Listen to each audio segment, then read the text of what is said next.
These are the men who can answer the eternal question, do you know where you're going to? From the ESPN Zone in Atlanta, we will take you there for 10 exclusive announcements of our bowl matchups as we head toward the college football postseason. Jackets. You like those? Yeah, nice you should get yourself some of those bright-colored jackets. 48 long, please. There you go. Send them to Trev Alberts. Glad to have you with us in our College Game Day Bowl Selection Special. I'm Rece Davis, along with Trev, who's already spoken, and Mark May, who's here too. You guys know what the BCS stands for? What? Big, chaotic Yes. situation, especially after the earthquake that we had in college football last night, and tremors still being felt as we awaited the release of the final BCS standings to see who would play in the Nokia Sugar Bowl for the BCS title. Now, the BCS is made up of these factors. It's the strength of schedule, it's your computer ranking, it's your quality win, it's your number of losses, and it's the poll ranking. So it would appear that the human polls released on Sunday would be of paramount importance, the key issue being where would Oklahoma drop. Started with the coaches, USC, after beating Oregon State #1, SEC champion LSU #2, the Sooners tumbled from 1 to 3, and the AP mirrored the coaches. So as a result, after we get these polls, what do we have in the BCS standings? Oh, no. Inverting. Whoa. LSU stayed #2. Oklahoma remains #1 by virtue of the points they piled up over the course of a dominating season prior to being dominated by Kansas State. So that now leaves us with these BCS games. In the Nokia Sugar Bowl for the BCS title, it will be Oklahoma against LSU. And trust me, New Orleans will be jumping. That is going to be a very difficult ticket on January 4th. You can see it on ABC Sports, as you can all of these games. The other national championship game for the Rose Bowl presented by Citi will be #1 in both human polls, USC taking on Michigan on New Year's Day. And we've got the old Big Ten, Pac-10 flavor back in Pasadena as well. Big 12 champion Kansas State going to the Tostitos Fiesta Bowl to take on the Buckeyes on January 2nd. And the FedEx Orange Bowl. You know, if familiarity does indeed breed contempt, the Hurricanes and the Seminoles are going to downright despise each other if they don't already.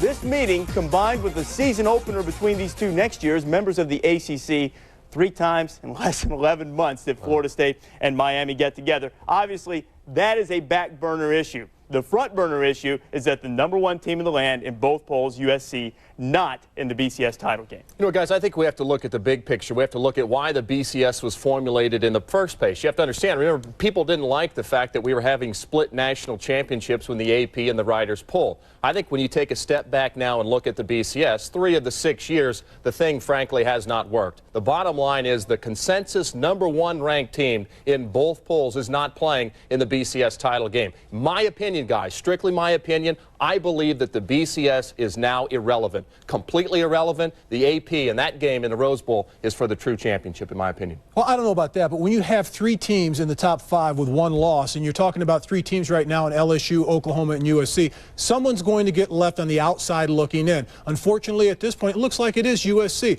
But what I have a problem is you have a team that's #1 in the coaches poll, #1 in the AP poll, and they're not playing in the Nokia Sugar Bowl. That's what's wrong with the system. There is no way you can say USC should not be playing in the Sugar Bowl. And Rece, you know what?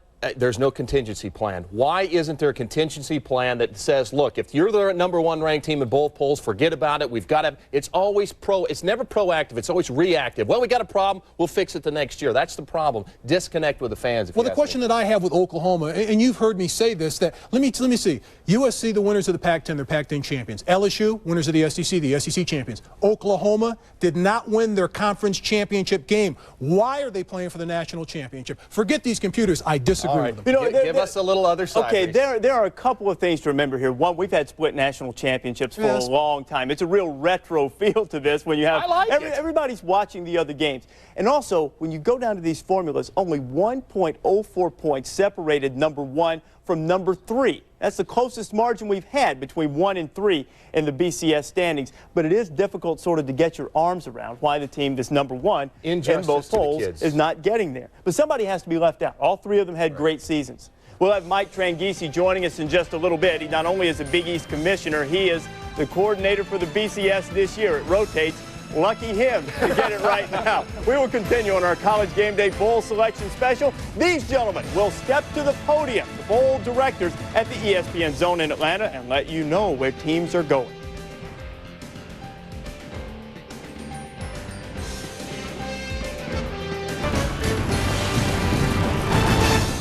And glad to have you with us back on the College Game Day Bowl Selection Special. Coming up in just a few minutes, we're going to take you down to Atlanta for the exclusive announcements of 10 of the matchups. Some of them we already know. We revealed the BCS games coming up. We also know some of the other matchups, including a couple that will be played in the 2004 calendar year. About the Humanitarian Bowl and the nation's biggest turnaround for Tulsa under Steve Craigthorpe. They will play high noon on January 3rd on ESPN against Georgia Tech. Boise State moving out of that blue turf game. And the Toyota Gator Bowl, West Virginia, Maryland, a rematch of a game that the Terps won by 27 this year. In fact, the last two meetings, they won by at least 4 touchdowns. And the impact players to watch in this game, starting with West Virginia. Quincy Wilson has been magnificent running the football for West Virginia. They started off 1-4 this year. Rolled off 7 consecutive victories. That's the reason why they're in this. Now, check out this. You talk about power. Here, I want you to take this with you. Boom! Going right down the sidelines and taking it in for the score. Nice job by Quincy Wilson. But on the other side, for the ACC, Bruce Perry for Maryland. Huge game against Wake Forest. 237 yards on the ground and 3 touchdowns in that football game. Maryland got rolling after their slow start under Ralph Friedgen. Some other games include the New Orleans Bowl. Memphis led by Danny Wimprine, a New Orleans native, going against North Texas. They're there for the 3rd straight year as champions of the Sun Belt. Kansas, how about the Fighting Manginos? First bowl appearance since 1995 against Phillip Rivers in his collegiate swan song, the GMAC Bowl. Another chance to see Ben Roethlisberger, perhaps his final game in a Red Hawk uniform. Has not made that decision yet. They'll face off against Louisville in the Plains Capital Fort Worth Bowl. 11-1 TCU on its home field against 12-1 Boise State. Short of the Nokia Sugar Bowl, no matchup combines two teams with better winning percentages. Guys, I like the GMAC Bowl here. You know, 2 quarterbacks contrasting styles. First for Louisville, this young man here, Stephon LaFleur. We saw him live and in color with our own eyes. Look at the ability to get outside, run the football, throw on the run, see the field, great vision, can run, has lots of speed, ran the 4x1 in high school, sprinter. And then you mentioned Ben Roethlisberger, Miami of Ohio. Go out, Ben. Go out. Go to the NFL. You'll be a first-round pick. You see the size, the strength of arm. I'm telling you, he's a terrific. Well, of course I do too, but I want to see him play. He's a terrific guy. Ben Roethlisberger, Miami of Ohio, and Stephon LaFleur in the GMAC Bowl. You know, we mentioned Danny Wimprine going home for Memphis. Several guys from Oregon State are going home to Las Vegas, including Steven Jackson. They'll take on the Lobos, who are in the Vegas Bowl for the 2nd straight year.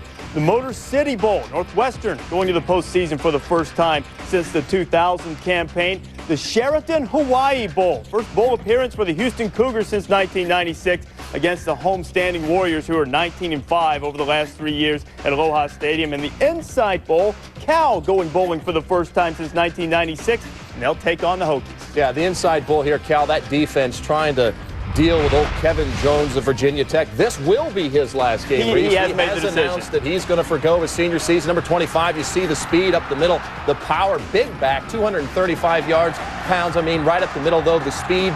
Look at the vision to get outside. You can't bring him down with one arm. Kevin Jones, Ken Cal's defense, step up to the plate and bring down Kevin Jones, guys.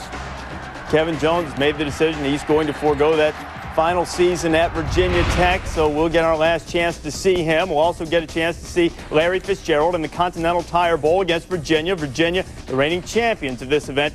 The AXA Liberty Bowl, Utah going to Memphis for the first time since 1964. The Urban Legends, champions of the Mountain West, against the champions of Conference USA, Southern Mississippi. Silicon Valley Football Classic, pitting 2 teams from California for the first time. This is the kind of matchup that Fresno State salivates for. Yes. At one of the big boys from in-state. The Diamond Walnut San Francisco Bowl, Colorado State against BC. You guys know BC is one of only 3 schools to win bowl games the last 3 years. Marshall and Oklahoma are the other 2. Big surprise, guys. I'm going to talk about the Continental Tire Bowl. No and guess way. what I'm going to talk about? No way. I'm going to talk about Larry Fitzgerald. Is he the best player in the nation? We'll find out. Larry Fitzgerald, in my opinion, is the best player in the nation. Look at the catch between the 2 defenders. He is worth the price of admission. This is going to be a great game to watch. 22 touchdown receptions on the season. Going against that Virginia Cavalier defense, they've only given up 12 touchdown passes the entire season. That's a great matchup to watch. Can he score against that defense? I think he can. But the problem with the Pittsburgh Panthers, they couldn't stop Trev Alberts running the football. Here against Notre Dame, they rushed for 352 yards. Virginia Tech, 269 yards against this porous Pittsburgh rush defense. Look at that. There's your guy, Kevin Jones, taking off, going to the house against the Panther rush defense. You know, one of the interesting elements of this game, I believe, is how Walt Harris is going to motivate his team. You know, sometimes they had an opportunity to win the Big East, perhaps get into a BCS game. Sometimes a little difficult to motivate the kids. Placing a quality opponent like Virginia certainly should help. Okay, we know that 18 matchups are set. We've got some more to talk about now, and we're going to take you down to the ESPN zone in Atlanta, where the Capital One Bowl is getting set to make its selection now. Good evening.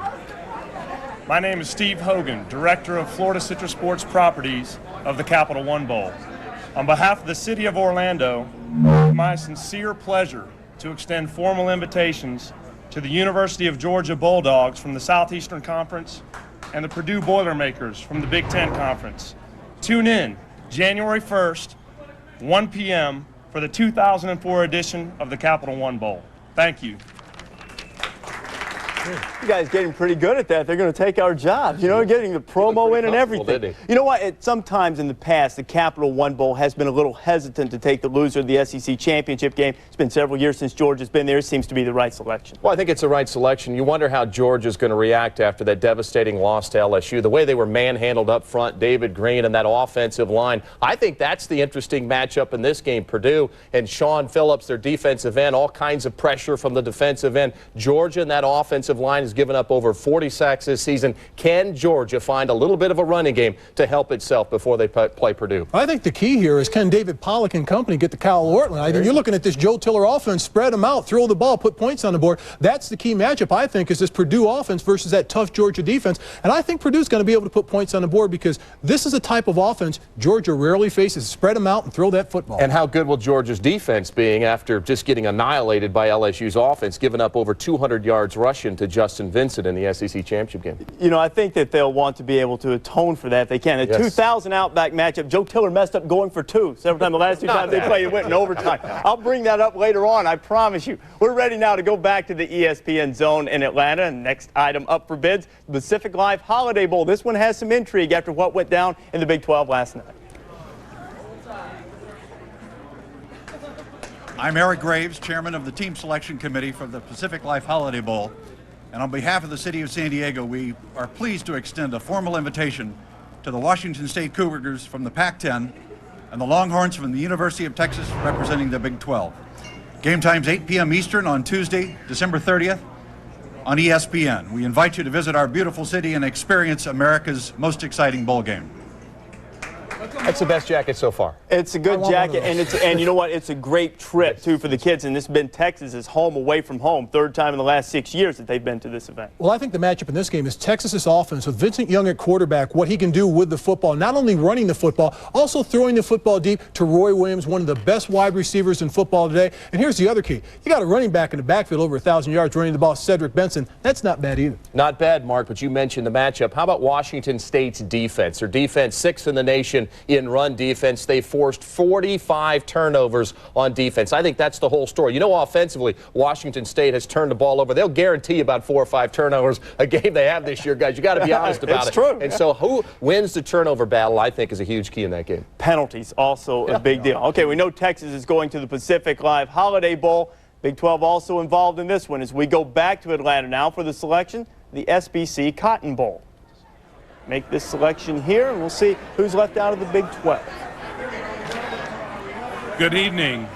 My name is Dan Petty, and I'm chairman of the SBC Cotton Bowl. And on behalf of the city of Dallas, Texas, and the SBC Cotton Bowl, I want to extend a formal invitation to the Ole Miss Rebels of the Southeastern Conference and the Oklahoma State Cowboys of the Big 12 Conference. Our game is 2 p.m. on Friday, January 2nd, on Eastern Time. We expect to sell out. We'll see you soon. Thank you. I think there's a great chance of a sellout in this game. The Pokes haven't been to the Cotton Bowl since 1945. They may empty the orange-colored blood in the state of Oklahoma to go down for that one. Well, I think this is a terrific game. First of all, Eli Manning and this Ole Miss team. David Cutcliffe, what a terrific job he's done leading this program, getting them back to the Cotton Bowl. That's right, Mark. But Oklahoma State, we talk about Eli Manning and the passing game of Ole Miss, Mark. How about Oklahoma State? How about Josh Fields? How about Rashawn Woods, Tatum Bell? You might not know about this great offense of Oklahoma Oklahoma State. Two great offenses on display in the Cotton Bowl, Mark. Well, I think the key is going to be Ole Miss's defense and how David Cutcliffe can get them ready to play. If they can play up to the level that they did against LSU, this is going to be a great ball game. But if they don't, this could be a blowout. And the only reason why is because what you said. Tatum Bell can run the football. Rashawn Woods, he's one of the most dynamic wide receivers in the land. We rarely get a chance to see him play. But when he does step on the football field, all he does is catch touchdown passes. Mark's first pick, blowout. Ole Miss losing to Okie State. I said if they don't play as well as they did against LSU, this could be a blowout. Listen to my words. Great step up for Ole Miss, too. They're going to the SBC Cotton Bowl for the first time since 1962. We have other selections on the way. Do you know where your team is going? Well, we know where the Mighty Gators are going, but do you know who they're playing? Same deal for the Volunteers of Tennessee, who would hope to be in that BCS mix. Questions, answers, coming. Coming up on SportsCenter, a clash of MVP candidates tops the NFL Showdown Sunday. USC is #1, but are they sugarless? Plus, KG's on the stage in LA. SportsCenter, 7 p.m. Eastern, ESPN. McNabb up with Understood. The seconds are ticking away. He takes the snap. Here comes the rush. He powers right. Looking, firing. He's got trash in the back of the end zone. Touchdown! Only McNabb could make that play.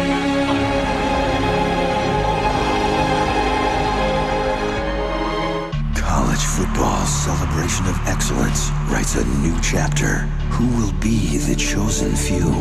The 2003 Heisman Trophy presentation presented by Wendy's. Saturday at 8 Eastern on ESPN. Welcome back to NFL football on Parade. Boomer, we've seen a lot of great moments in this parade, but how about that entrance by Barry Sanders? Amazing. Let's take another look. Barry Sanders around the corner. Check out the move he puts on that puppy. Then a patented 360. He cuts back inside the last dog, uses that great explosive speed. He's gone. Another great highlight of Barry Sanders. NFL Prime Time presented by Miller Lite. Sundays at 7:30 on ESPN. That cold's getting worse, Dad. My nose is running. Head's all blocked up. I need my Alka-Seltzer Plus. Mom? I'll get your Alka-Seltzer Plus. Only Alka-Seltzer Plus has an effervescent cold-fighting formula to break up nasal congestion and release you from your worst cold symptoms fast. Feel better? I do. That's my line. Alka-Seltzer Plus breaks up your worst cold symptoms fast. What does the world need now more than world peace, economic prosperity, famine relief? The world needs one more award show to thoroughly saturate the market. Comedy Central presents The Commies, hosted by Andy Richter with appearances by Dave Chappelle, Rodney Dangerfield, Will Ferrell, Colin Quinn, Chris Rock, Wanda Sykes, Triumph the Insult Comic Dog, Bare Naked Ladies, and many more. The Commies, our award show, our way. Comedy Central presents The Commies, tonight at 9. Going to hand out some postseason hardware on the Home Depot College Football Awards Show Thursday night, 7 o'clock Eastern Time, 4 out on the West Coast. Hope you will join us for that. Don't forget, of course, it's awards week on Saturday night. The Heisman Trophy will be handed out in New York, and we'll have that for you, too. Let's go back now and continue with our selection process as we get you set with all of the matchups coming in the college football bowl season. We'll go back to the ESPN zone in Atlanta now, and the Outback Bowl is up. Good evening. My name is Terry Bean, chairman of the Outback Bowl. It is my pleasure to extend our formal invitation to the Iowa Hawkeyes of the Big Ten and to the Florida Gators of the Southeastern Conference. Game to be played January 1, 11 a.m. at Raymond James Stadium in Tampa, Florida. Thank you. Terry a little more conservative with the coat. Maybe like so. That. You know, I think this matchup might be tastier than a blooming onion, too. You're absolutely right. I think, you know what I think it features, guys? Two of the better coaching jobs in all of college football this season. When you really think about it, Ron Zook, the head coach of Florida, starting the freshman quarterback in Chris Leak, and then Kirk Ferentz at Iowa loses the runner-up to the Heisman Trophy, virtually his whole offensive line except Robert Gallery. Two coaches, I think, did a terrific job of getting their teams back into a great bowl game like this. And you mentioned Robert Gallery. I think he is the best offensive line lineman in the nation, bar none. I know a little bit about the offensive line. He's 6'8", 315 pounds, plays the left tackle position, great pass protector, but his hustle down the field to play is very, very important, and he does it better than anyone. And I think the key here is his run blocking ability opens up huge holes for Fred Russell, the running back. I think that's going to be a key to this game. Can he open up those holes against the Florida defense and Channing Crowder and company? I think he can. So the Gators going to the Outback for the second straight year and possibly setting the stage for another SEC team to make an encore presentation as we go down to Atlanta for the selection of the Chick-fil-A Peach Bowl right now. Good evening. I'm Lehman Bennett, chairman of the team selection committee for the Chick-fil-A Peach Bowl. On behalf of our city of Atlanta, I take great pleasure in presenting an invitation to the Clemson Tigers from the ACC and the Tennessee Volunteers from the SEC. Game time is 4:30 on Friday afternoon on January the 2nd, right here on ESPN. See you at the Dome. So the Volunteers going back to the Dome, and short of a hunting safety convention, you'll never find more orange in one place than you're going to see in that one, Mark. And I think this is going to be an exciting game. And you have to talk about Tommy Bowden at Clemson, the job that he had done this season. And the key is he was under pressure the entire season. They got routed by Georgia early. There were a lot of questions that he wouldn't make it to the end of the season. But he finished strong, finished the right way, defeated Florida State, defeated their arch rival in South Carolina, and saved his job. And not only saved his job, got an extension. And I think that's key. I think the players rallied around him at the end of the season. I like Clemson in this ballgame. Well, I disagree. I think I like Tennessee. I think you mentioned finishing strong. I think Clemson finished strong too, but I thought Tennessee finished very strong, especially offensively. Casey Clausen finding new weapons, Mark Jones stepping up at wide receiver for him, and Cedric Houston running so much more physically at the running back position. I think Tennessee really made a lot of progress. I mean, they really struggled against a Marshall team from the MAC earlier in the season. I think Philip Fulmer held them together, and they really continued to progress. Good game. One of the better games, I think, of all the bowl games. I think one of the interesting dynamics, too, as we've watched these teams being selected,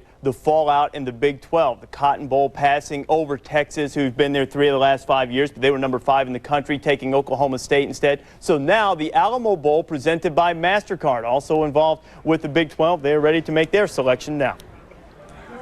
Good evening. My name is Jack Rogers, 2004 chairman of the MasterCard Alamo Bowl. On behalf of MasterCard and the city of San Antonio, I'm pleased to extend the following invitations: to the Big 10 Conference, the Michigan State Spartans, and to the Big 12 Conference, the Nebraska Cornhuskers. Our game will be played on Monday night, December 29th, 9 p.m. Eastern, and televised right here on ESPN. Again, on behalf of MasterCard and the city of San Antonio, congratulations to both the Nebraska Cornhuskers and the Michigan State Spartans. Thank you.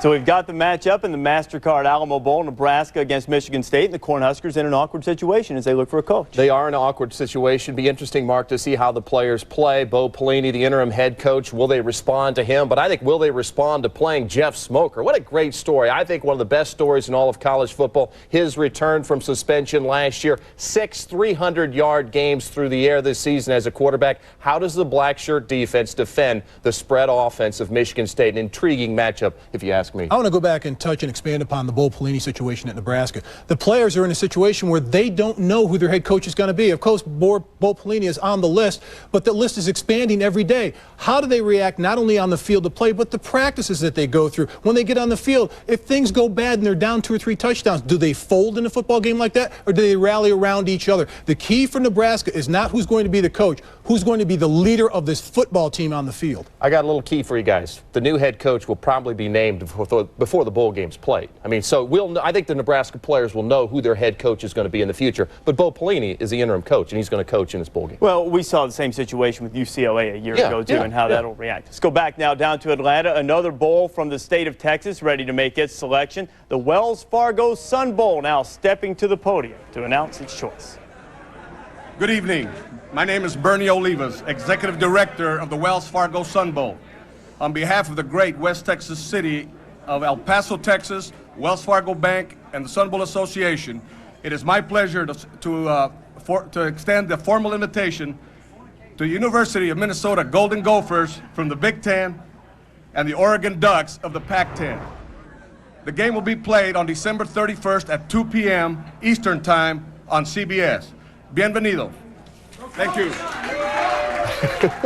So the Ducks had an up and down season, Mark. This is a solid trip for them. Yeah, the key for them is can they stop the run of Minnesota? And you're looking at Lawrence Maroney, Marion Barber III, and Terry Jackson. They've done a tremendous job, the three of those players, running the football. They line up in two tight ends. They smash the ball right down your throat. Can you stop the run game, Oregon? You've had problems doing that in the past. And Glenn Mason, guys, how many times throughout the season have we talked about him and this Minnesota program and how they didn't play anybody in the preseason and then they folded late at the end of the season? I think you really saw the Minnesota Gophers take the next step as a program. Yes, they struggled in big games against big competition. Remember how well they played against Michigan at home? I mean, this team, I think, took the next step. They finished with 9 wins. A nice bowl game for Glenn Mason and his program.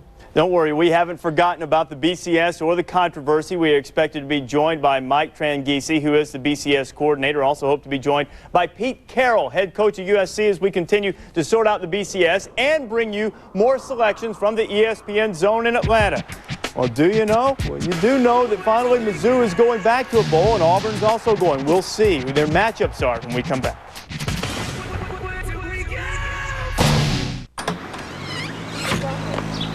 You try to do right by him.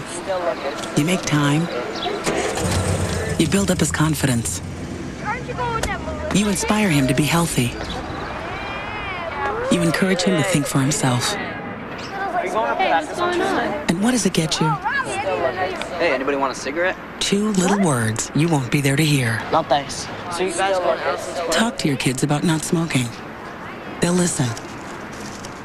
This season, don't just give a gift. Give the good life. We're not just making memories. We're wrapping them up. Life is made of the moments we remember. Preserve them all with the new Sansui Dual Deck Recorder, only from Sears. The only dual deck that records directly from broadcast or VHS straight onto DVD. We've been waiting for this. Now you can copy up to 6 hours of home videos onto 1 DVD. One for his side of the family, one for mine. I think Emma's gonna have her own box set. Sansui makes it easy to edit or go straight from camera to DVD. And because it's DVD, you can jump from one moment to the next with custom chapter markers. 4 anniversaries, 3 birthdays, and 1 unforgettable holiday. I think we're putting a new spin on season's greetings. Go to Sears or call now for more information on the Sansui Dual Deck Recorder. The holidays are here. Give the good life. Sears, good life, great price. Last Thanksgiving, about 2 million people tried to deep fat fry their turkey. 15 succeeded in setting their houses on fire.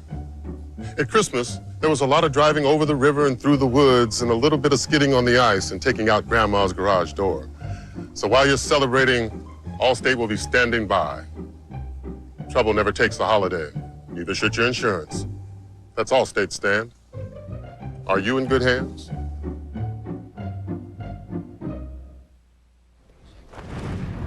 Not only the BCS standings, but perhaps the Heisman Trophy race shaken up just a little bit by the events on Saturday. The Heisman Trophy presentation presented by Wendy's comes your way 8 o'clock Eastern Time. We certainly hope that you will join us for that. But right now, I want to get you back down to the ESPN zone in Atlanta. We are ticking down as the selections are starting to wind out. We are ready for the selection from the Mainstay Independence Bowl, an SEC Big 12 match. Good evening. On behalf, my name is Don Jago, chairman of the Mainstay Independence Bowl. On behalf of the city of Shreveport, Louisiana, it's my pleasure to extend formal bowl invitations to the Arkansas Razorbacks of the Southeastern Conference and the Missouri Tigers of the Big 12 Conference. Game time is 7:30 p.m. Eastern Time, Wednesday, December 31st on ESPN. Thank you. So I think those guys really like doing that. Oh, you can tell the smile on their face. See how much fun this is? We know how much fun it is. Tigers going bowling for the first time since 1998 when they went to the Insight.com Bowl. great quarterback matchup here with Brad Smith and Matt Jones. You know, it is a quarterback matchup, but I think when you look deeper, to me, the matchup is up front in terms of the offensive line. It's running the football. What you have here is two teams, one number 6 in terms of Arkansas and number 7, Missouri, in run offense. Arkansas runs for 263 a game with Cedric Combs, Missouri for 236. Yes, Brad Smith, great quarterback. They're going to spread the field. It's all about running the football for both of these teams. Well, I think the key is Brad Smith. He went for 1,000 passing and 1,000 plus rushing the football, and I think he's worth the price of admission. When he steps on the field, he's one of those players that are dynamic at the position because you don't know where he's going with the football. He's so quick and he's so accurate throwing the ball, but then when he pulls down and runs the football, he looks like a tailback running the football. You can't catch him. This is going to be a fun game to watch, and the quarterback play is key in both of these games, but I like Brad Smith. I like watching him play. Did you see that note on the screen under us, too? Arkansas 1-8 in its last 9 bowl games. Think the Right Reverend Nutt might use that as a little bit of motivation? Yeah.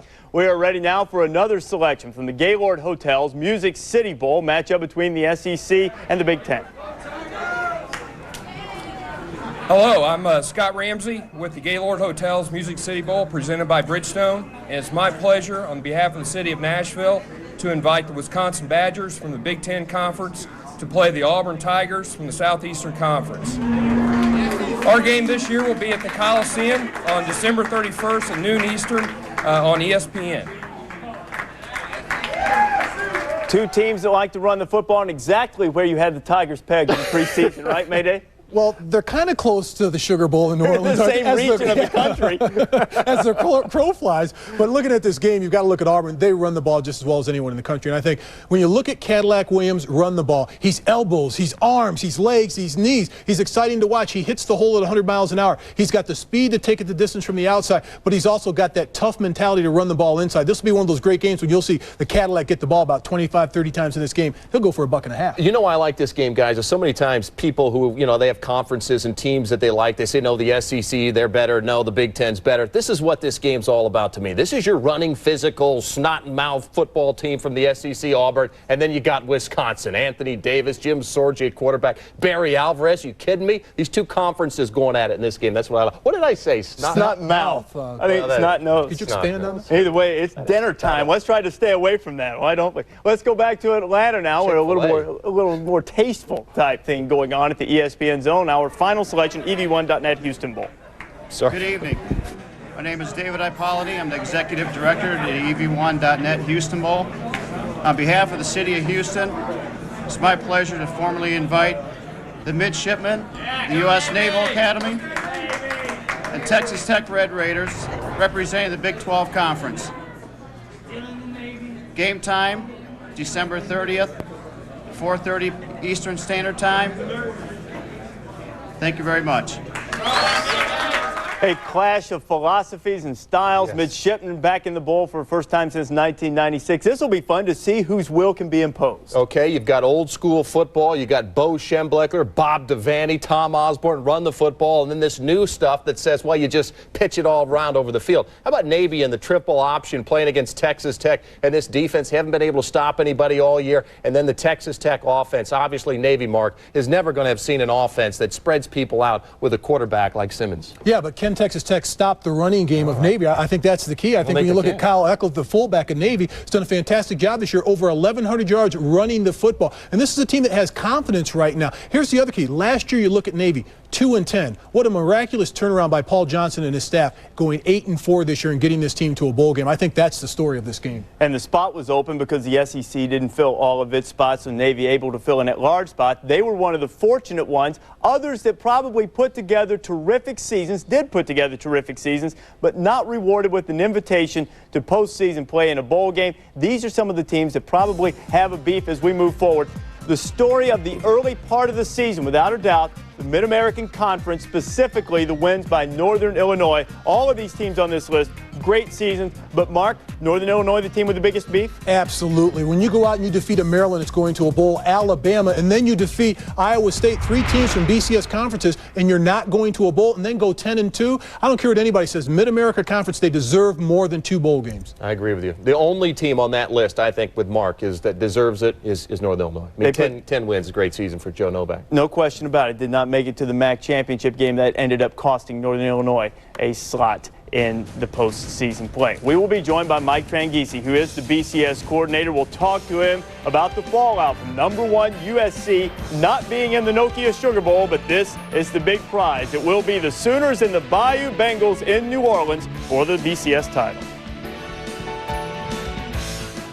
Separate cuts, separate tools, right? Now there's a way to do it all. The all-in-one cutting tool from Craftsman, the #1 quality brand in America. Powers through tile, drywall, wood, has a 5-amp 2-speed motor and 4 quick-release attachments. How fast can it really be? Take a look. Plunge right in and go in any direction. What if I need a detailed cut? Use the side assist handle for greater control and precision. The circle attachment cuts precise 4 to 12-inch circles. The exclusive plunge bevel router base carves and angle cuts. Add this flex shaft for fine detail work on hobbies and crafts. The Craftsman all-in-one cutting tool, 5 amps, 4 attachments, collet adapters and case, just $59.99. Bob, could this tool make me a Bob Vila? Well, it made me a Bob Vila. America's #1 tool brand at America's best tool store, Craftsman at Sears. Call now to order, only $59.99, 1-800-717-0990. In the war on terror, how will you choose to fight? Official Xbox magazine says 9.1 out of 10. Editor's Choice Award. Brilliant game. You picked the wrong person to mug, punk. Stuff magazine says 5 out of 5 stars. State-of-the-art gaming. In the war on terror, wage war as you choose. Invisible War, a Deus Ex game. In stores December 3rd. Rated M for mature. Xbox, it's good to play together. As the intensity inspector here at the factory, I make sure there's a consistent level of intensity in every batch of hockey we make. Some people complain there's not enough fighting in hockey anymore. Hey, just because guys aren't throwing fists doesn't mean there's no fighting. Every game's a fight. Only now, it's internal, mental, and the bell doesn't sound until the Stanley Cup has been won. But if you still want to see a fist fight, send me your address. I'll come over to your house. The NHL on ESPN. Made in America, delivered on Thursdays.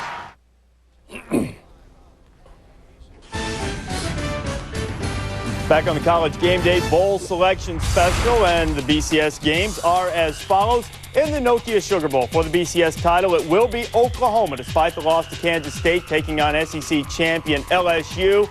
Rose Bowl, presented by Citi, pits USC against Michigan. USC #1 in both polls. K-State, Ohio State, Miami, and Florida State again in the FedEx Orange Bowl. And joining us now is the commissioner of the Big East and the BCS coordinator, Mike Tranghese.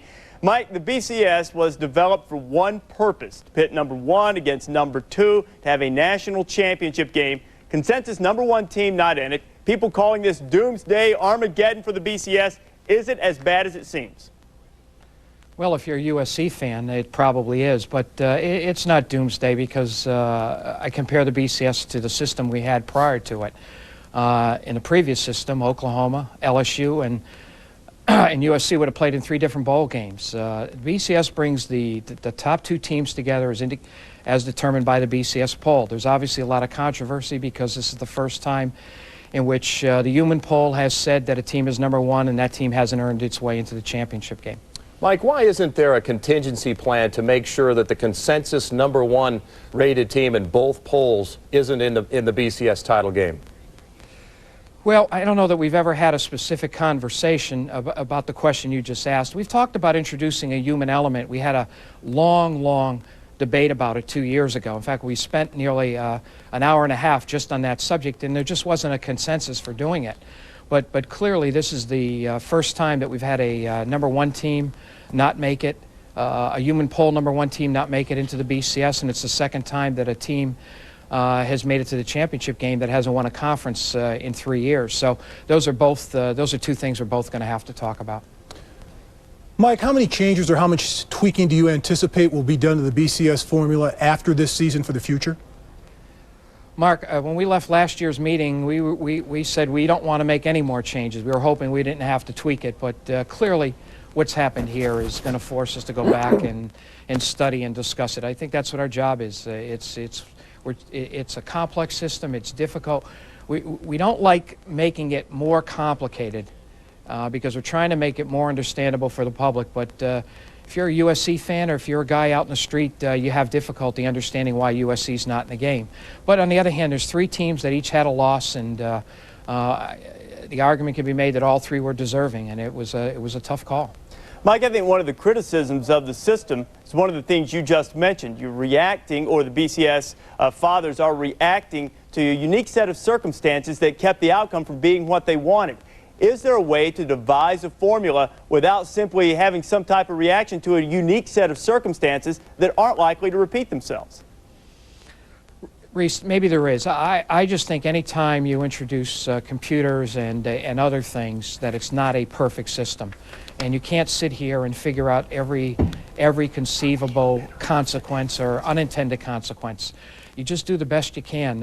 But at the end of the day, there's nothing we can do that's going to help Pete Carroll and his team. Just as 3 years ago, you know, I dealt with Rece Davis in Miami when they were very disappointed in being left out. A team jumped ahead of them that they had beaten during the regular season. So I know what it feels like to sit there. Are we better off now, Mike, than we were before this system was implemented? Without question. Not a doubt in my mind about that. In the old system, we would have had these 3 teams not even playing each other. They would have been in 3 separate bowl games. And if the 3 of them won, we would have had 3 teams clamoring for the national championship. The system we have has worked in most years. Last year, we had an undisputed national champion, and in some other years, we've had the same thing. This year, depending on the results of the Rose Bowl and the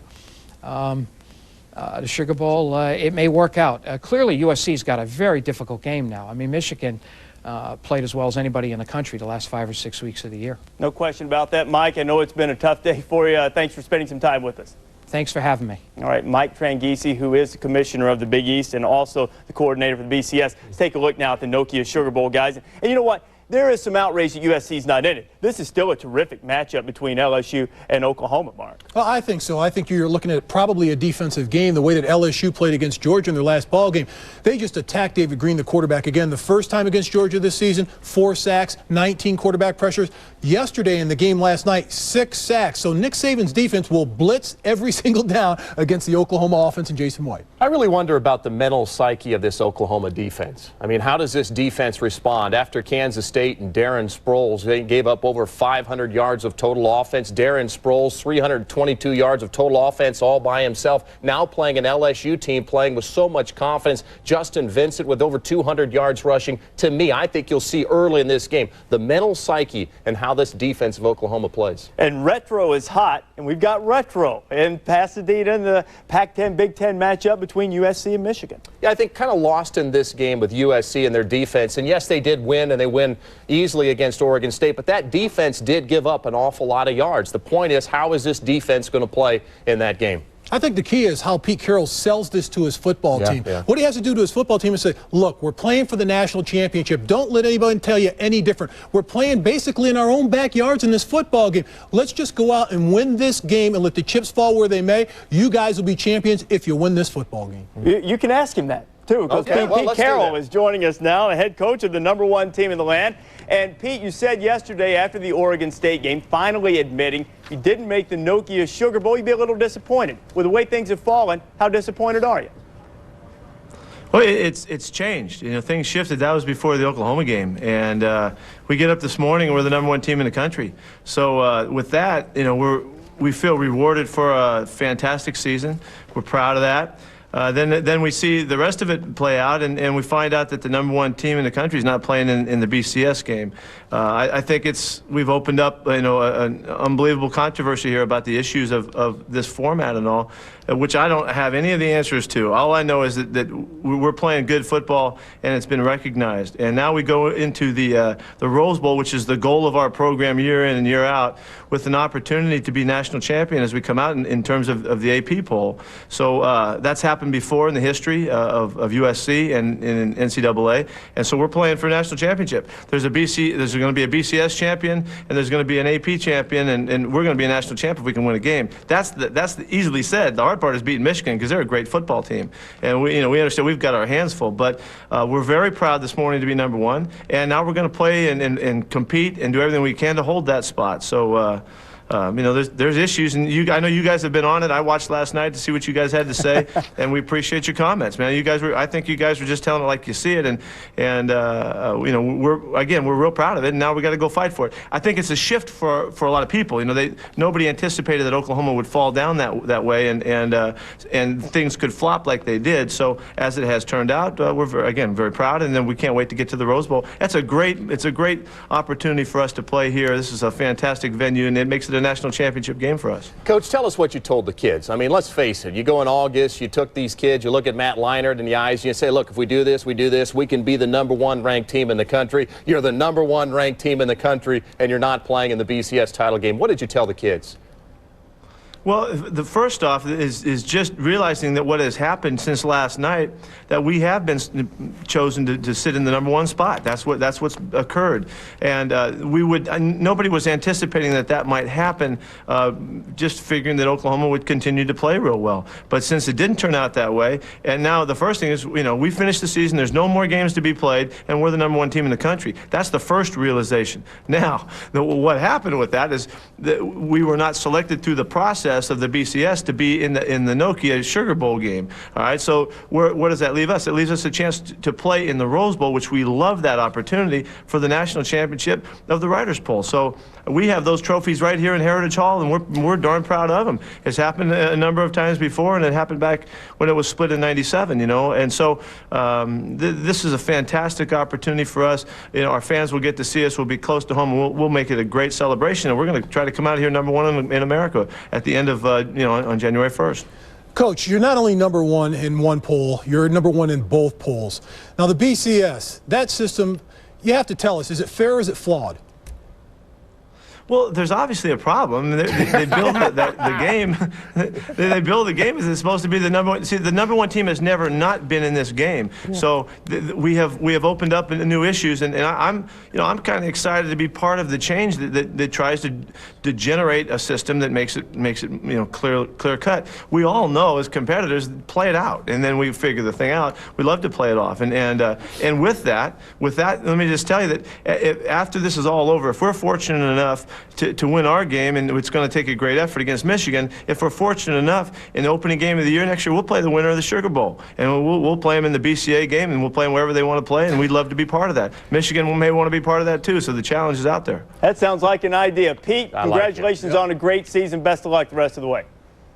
All right, fellas, thanks for your support. All right, Pete Carroll joining us, head coach of the #1 team. You know what? They went out and scheduled. They had 4 teams in the preseason top 25, as I mentioned, finished the season 2 games under 500. So some of the things, that they couldn't control. Guys, the other BCS games now, we have the Tostitos Fiesta Bowl. Kansas State, the surprise entrant in there against the Buckeyes. I think Kansas State, what a great season in terms of Bill Snyder as the head coach, keeping this team together. Remember, in the middle of the season, lost 3 games in a row. Oklahoma State, they lost to Marshall, and they also lost to, they lost to Texas as well. So 3 games in a row. Oklahoma State and Marshall. Yeah, they lost all 3 of those teams. And the point is this, Al Roberson went down, guys, with that injury, and now with Al Roberson back and healthy, you see how good Darren Sproles can be with that team. Oh, Darren Sproles just running the football. How about that offensive line? Let's not forget their defense. Now you're talking about an Ohio State team that's been sitting back. They've had about a month off. They're looking around at each other today saying, we've got to face this offense of Kansas State. Now, I know they're a good defense. They just came off their last game. They got defeated by Michigan, and you're looking at a Chris Perry that ran for over 154 yards. Now they have to face Darren Sproles. Is that going to be the challenge for the Ohio State defense? Can they stop Darren Sproles? Quickly, use this as a comment for the opening game next season. FedEx Orange Bowl, Florida State and Miami. They're going to play again. Well, once again, Chris Ricks, how is he going to respond? That's the whole key in this game. How did he respond the last time they played? Miami seems to have his number. Sean Taylor back there playing defensive back, getting pressure on Chris Ricks and trying to force turnovers. Once again, the key for Florida State is not turning the football over offensively. Forget the stats. Forget the numbers. You know what it comes down to? What? If it's raining or if it's sunny for that football game. If it's a wet field, I'm going with Miami. If it's raining, I'm going with Miami anyway. I think Miami's got to win this game. It's in their backyard. You know what? There will be enough emotion to carry this game and the season opener next year with Miami and Florida State. Of course, the bowl season always about conference bragging rights. We'll talk about that a little bit and the prize that the conferences have their eye on. We continue. College Game Day Bowl Selection Special.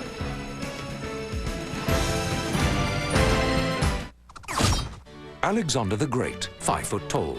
Attila the Hun, not much taller. Napoleon, 5'1". And now the latest warrior to prove you don't have to be tall to reach a butt and kick it.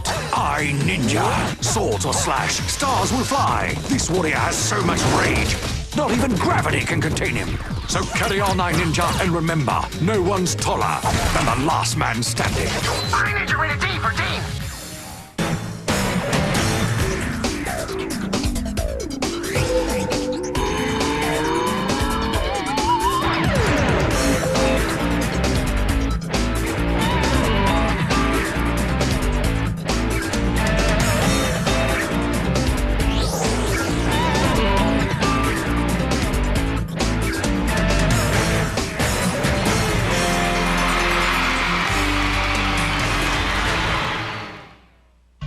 They are ghosts of the gridiron.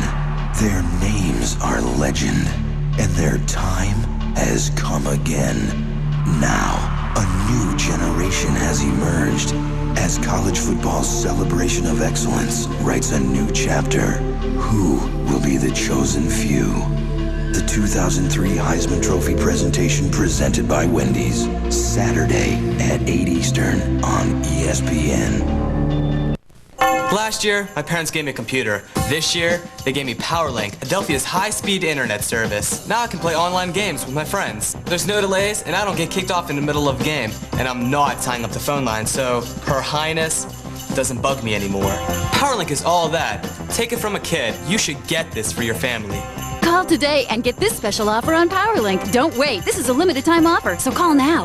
PowerLink, Adelphia's high-speed internet service. A better way to experience the internet. This Rolex is the perfect combination of delicacy and strength. From the oyster case to the more than 200-piece movement, every element must meet the most exacting standards before the timepiece can wear the Rolex crown. This remarkable watch took an entire year to create. Time well spent. See the complete selection of Rolex timepieces at Berger & Silver Jewelers in the newly renovated Eaton Collection.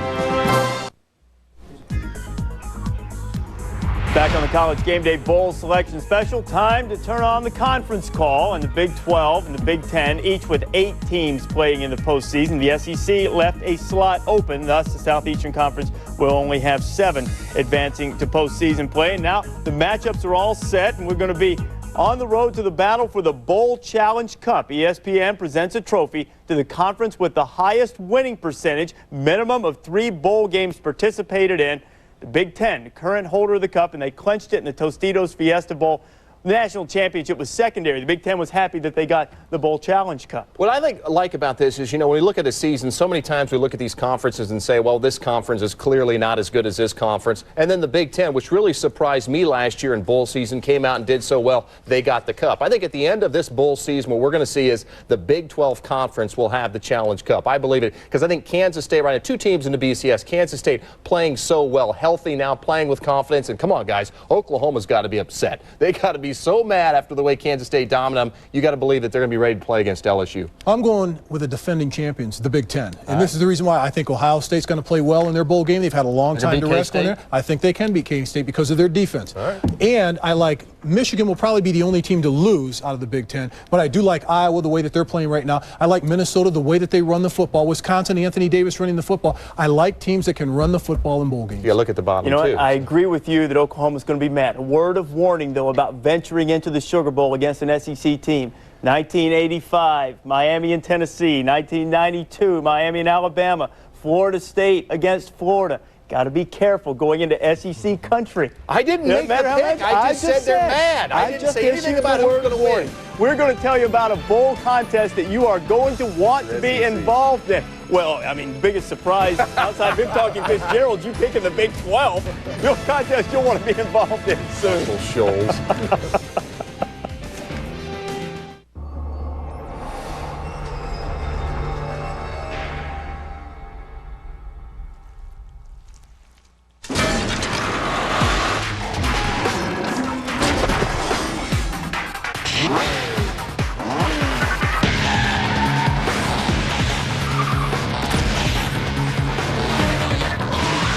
Own the night. Need for Speed Underground. Rated E for everyone. EA Games. Challenge everything.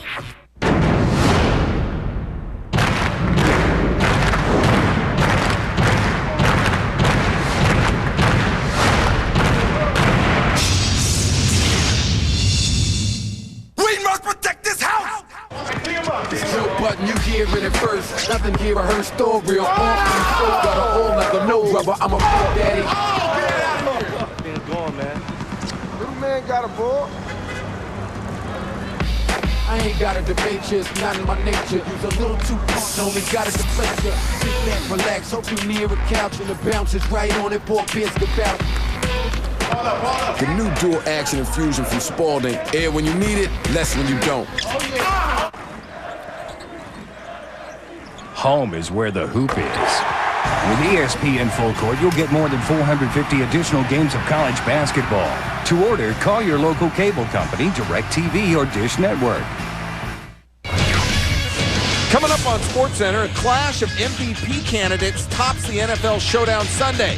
USC is #1, but are they sugarless? Plus, KG's on the stage in LA. SportsCenter, 7 p.m. Eastern, ESPN.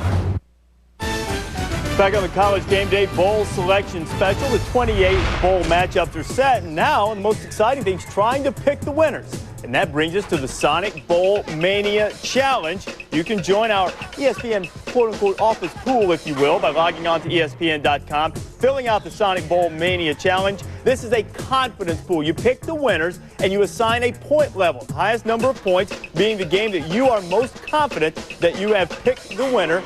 Entries will be accepted through December 25th at 8 o'clock Eastern Time. I want to make a quick correction. You might have noticed on a graphic a moment ago that we had the Nokia Sugar Bowl down as January 2nd. Merely a typo. Obviously on January 4th, 8 o'clock Eastern Time on ABC Sports.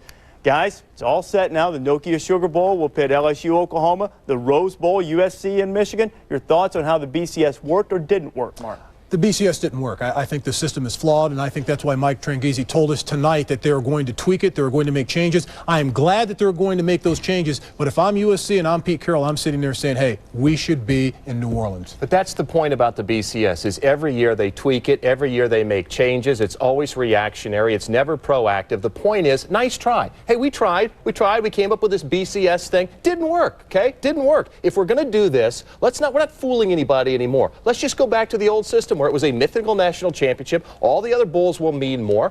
Bottom line, it doesn't work. We still have split national championships now. But you'll still have an outcry if you do that. You'll still have an outcry from people wanting to see, if you have years like last year, consensus #1, consensus #2, people wanting to see them play on the field. I'm just telling you that this didn't work. Let's move forward. You'd like to and I think they're trying. I think that's why they said that they're going to tweak the systems. The powers that be say they're going to tweak it. Football field. And here is something to think about. If Notre Dame had beaten Syracuse yesterday, USC would have been in the Nokia Sugar Bowl. It's been a great season. We can't wait for the bowls to start. Thanks for being with us, everybody. Good night.